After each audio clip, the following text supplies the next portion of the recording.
Assalamualaikum warahmatullahi wabarakatuh. Apa kabar anak-anakku semua? Anak-anak kelas 6-1 Tulungagung. Semoga anak-anak tetap sehat dan selalu semangat, ceria untuk memulai pembelajaran-pembelajaran kita. Baiklah anak-anakku, marilah kita membaca basmalah bersama-sama untuk memulai pelajaran kita pada pagi hari ini. Bismillahirrahmanirrahim. Anak-anak, kali ini pelajaran kita adalah fikih dengan bab makanan halal dan haram.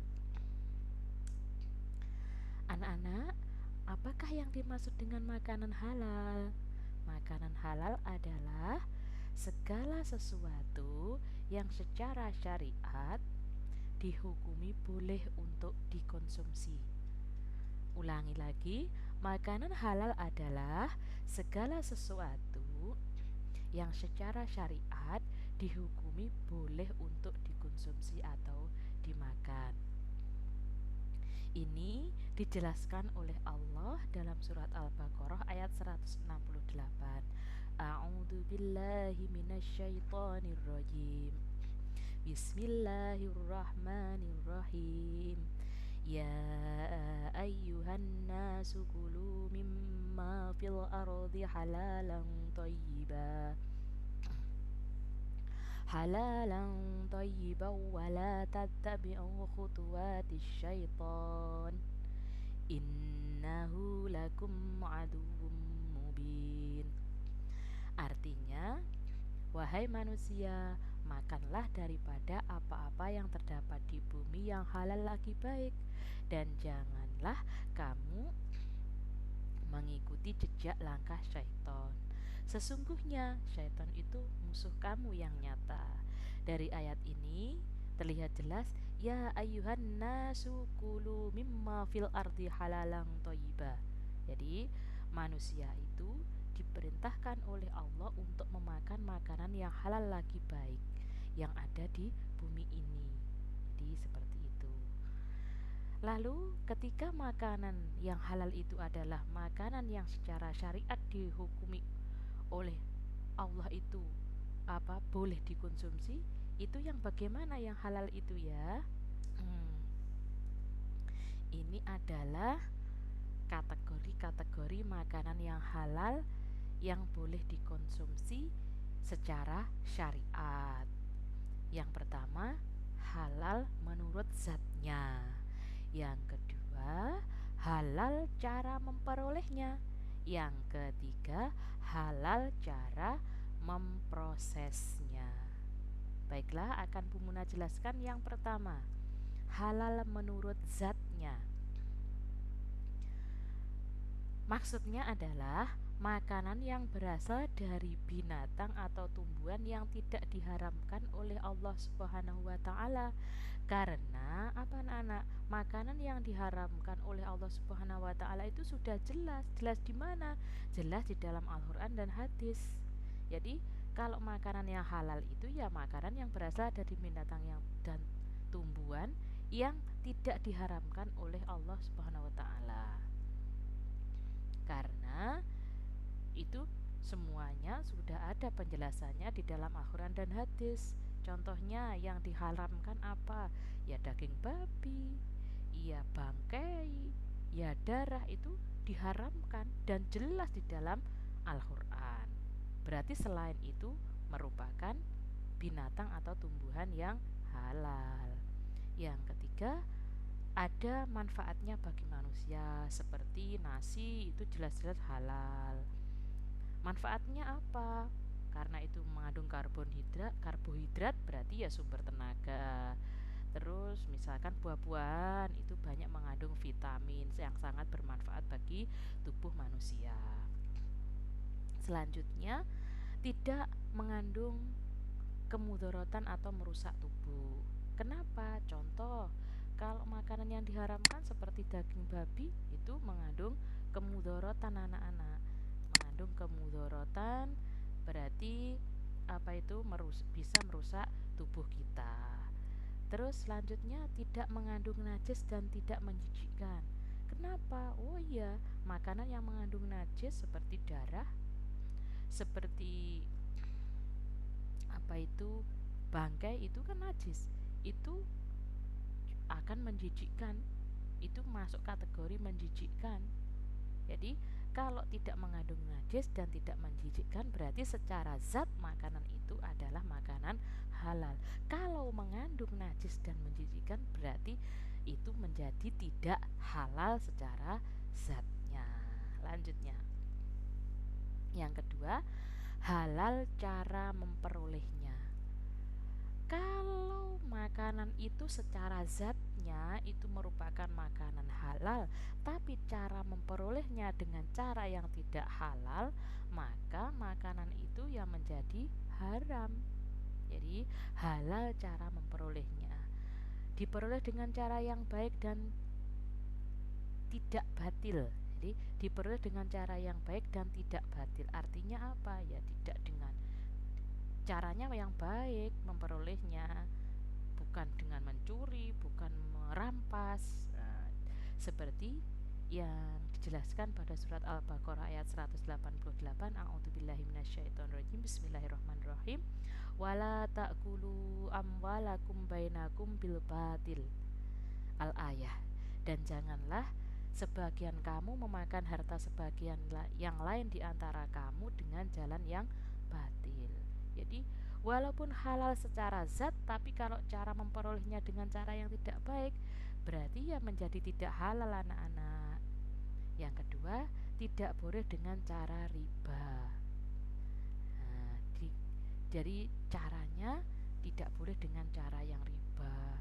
Misalkan anak-anak memperoleh makanan dengan cara riba itu bagaimana? Misalkan kita menjual terus dengan cara mengurangi timbangan, itu berarti caranya dengan cara yang riba. Akhirnya apa? Harta atau rizki yang kita peroleh itu menjadi haram. Uangnya adalah hasil uang riba karena kita menjual barang itu dengan cara riba. Misalkan kita menjual kedelai, di dalamnya kita beri kerikil sedikit saja biar bobotnya tambah, misalkan seperti itu bahasa kita. Nah, cara-cara seperti itu masuk kategori yang tidak baik dengan cara-cara riba. Hadalnya, A'udzubillahi minasyaitonirrajim, Bismillahirrahmanirrahim, yamhaqullahu riba wa yurbis shadaqat. Allah memusnahkan riba dan menyuburkan sedekah. Surat Al-Baqarah ayat 276. 3. Halal cara memprosesnya. Barangnya barang yang halal, tapi kalau memprosesnya tidak halal ya menjadi tidak halal juga, anak-anak. Jadi cara memprosesnya pun juga dengan cara yang halal. Bagaimana? Kalau itu merupakan binatang, maka menyembelihnya dengan menyebut nama Allah. Memasaknya, kalau kita memasak, menambahkan bumbu atau menambahkan sesuatu di dalam masakan itu adalah sesuatu yang halal juga, dan jangan sesuatu yang haram. Karena apa? Bisa menjadikan makanan itu menjadi tidak halal. Jadi bumbu-bumbunya juga bumbu yang halal. Prosesnya tidak menyebabkan zatnya berubah haram. Apa ada? Misalkan anggur difermentasi menjadi arak misalkan, atau menjadi minum-minuman keras. Akhirnya apa? Yang semula anggur itu jelas-jelas halal, karena diproses yang seperti itu menjadi haram. Alat yang digunakan suci dari najis. Jadi alat yang digunakan untuk memasak, untuk mengolah itu suci dari najis. Misalkan tempatnya untuk memasak itu kejatuhan kotoran misalkan, ya harus disucikan dulu agar najisnya hilang. Misalkan habis dijilat anjing, Jadi ya harus disucikan dulu tempatnya, baru digunakan untuk memproses makanan yang halal itu. Anak-anak, cara-cara yang dapat dilakukan seorang muslim agar terbiasa mengkonsumsi makanan halal. Jadi ada cara-cara yang dapat dilakukan agar kita sebagai muslim itu terbiasa mengkonsumsi makanan halal. Yang pertama, membeli makanan dari tempat yang terpercaya menjual bahan makanan yang halal. Jadi toko atau warung yang kita gunakan untuk membeli itu jelas yang dijual itu bahannya adalah bahan makanan yang halal. Misalkan kita di supermarket itu kan barang-barang yang dijual kan ada labelnya halal itu. Kalau nggak ada labelnya halal, kita berpikir dulu ini bahannya apa saja, halal apa haram. Nah, seperti itu. Membeli daging di tempat orang muslim. Kenapa? Karena kalau di tempat orang muslim berarti kan penyembelihannya dengan menyebut nama Allah, berarti secara syariat Islam. Yang biasa kita beli berupa daging itu kan daging ayam, daging sapi, daging kambing. Itu kita pastikan kita membelinya di tempat orang muslim. Terus mendapatkan makanan dengan cara yang baik. Kita mendapatkan makanan dengan cara yang baik. Bagaimana maksudnya? Ya, tidak dengan mencuri, tidak dengan merampas, tidak dengan merampok. Jadi cara mendapatkannya yang baik, membeli atau misalkan diberi orang. Artinya kita mendapatkan makanan itu dengan cara yang baik. Membeli makanan dengan uang yang halal, bukan hasil uang mencuri, bukan hasil uang korupsi. Menghindari makanan yang telah ada dalil yang melarang.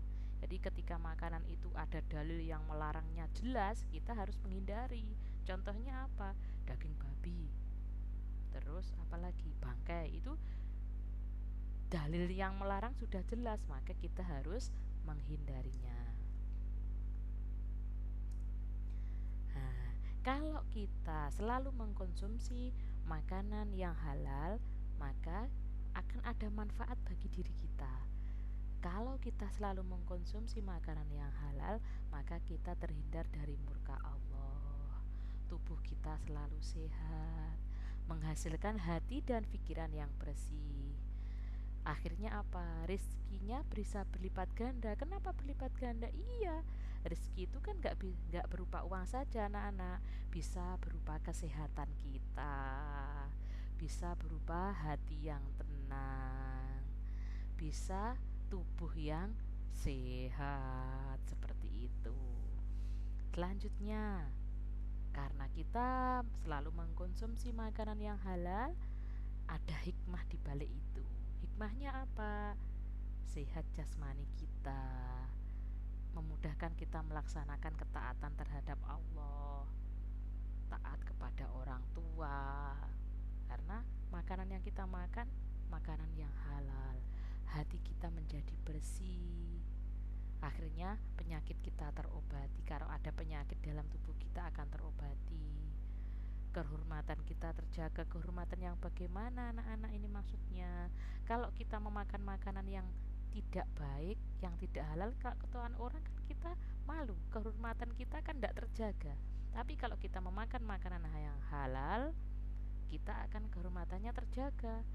Contoh lagi, menjaga kehormatan bagaimana? Misalkan memakan makanan yang memabukkan, akhirnya apa? Hilang kehormatan kita. Karena apa? Akal saja hilang, bagaimana kehormatan kita tidak hilang? Nah, seperti itu. Dan akhirnya doa kita mudah diijabah oleh Allah. Karena apa? Jasmani kita sehat, hati kita bersih. Maka apa, anak-anak? Doa kita mudah diijabah oleh Allah. Dan akhirnya sekelumit itu penjelasan dari Bu Muna tentang makanan halal. Terima kasih, selamat belajar anak-anakku semuanya. Semoga sukses dan tetap semangat. Semoga anak-anak selalu sehat. Sampai jumpa di pertemuan yang akan datang. Assalamualaikum warahmatullahi wabarakatuh.